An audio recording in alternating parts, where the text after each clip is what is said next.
1 Samuel chapter 16. Samuel goes to Bethlehem. The Lord said to Samuel, "How long will you feel sorry for Saul? I have rejected him as king of Israel. Fill your horn with oil and go to Bethlehem. I am sending you to Jesse, who lives in Bethlehem, because I have chosen one of his sons to be the new king." But Samuel said, "If I go, Saul will hear the news and try to kill me." The Lord said, "Go to Bethlehem. Take a young calf with you and tell them, 'I have come to make a sacrifice to the Lord.' Invite Jesse to the sacrifice. Then I will show you what to do. You must anoint the person I show you." Samuel did what the Lord told him to do and went to Bethlehem. The elders of Bethlehem shook with fear. They met Samuel and asked, "Do you come in peace?" Samuel answered, "Yes, I come in peace.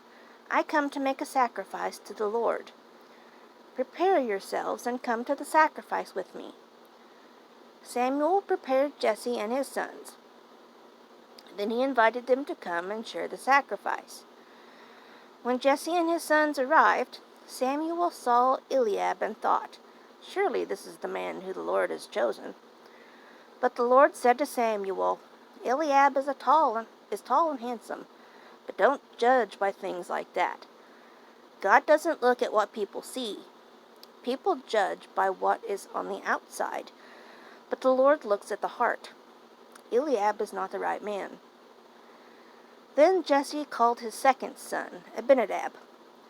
Abinadab walked by Samuel, but Samuel said, "No, this is not the man who the Lord chose." Then Jesse told Shammah to walk by Samuel, but Samuel said, "No, the Lord didn't choose this man either."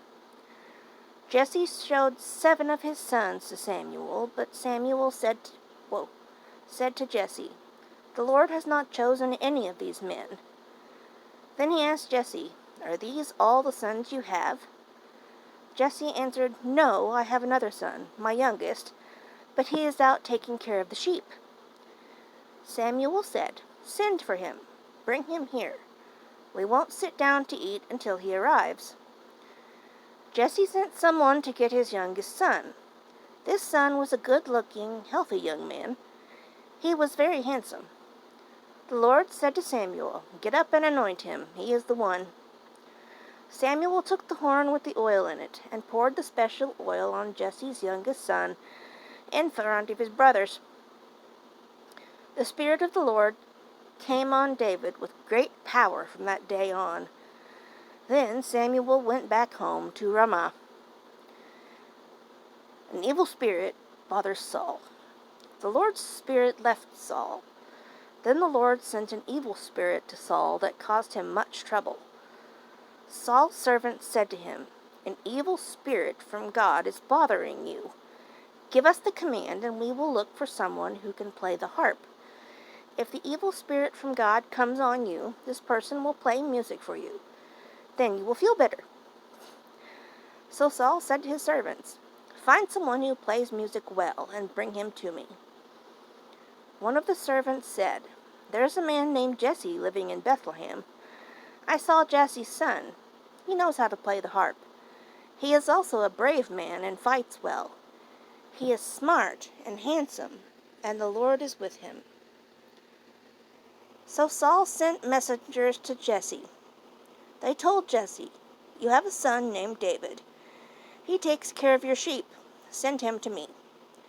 So Jesse got some things as a gift for Saul. Jesse got a donkey, some bread, and a leather bag full of wine, and a young goat. He gave them to David to sent him to Saul. So David went to Saul and stood in front of him. Saul loved David very much. David became the helper who carried Saul's weapons. Saul sent a message to Jesse, "Let David stay and serve me. I like him very much." Any time the evil spirit from God came on Saul, David would take his harp and play it. The evil spirit would leave Saul, and he would begin to feel better.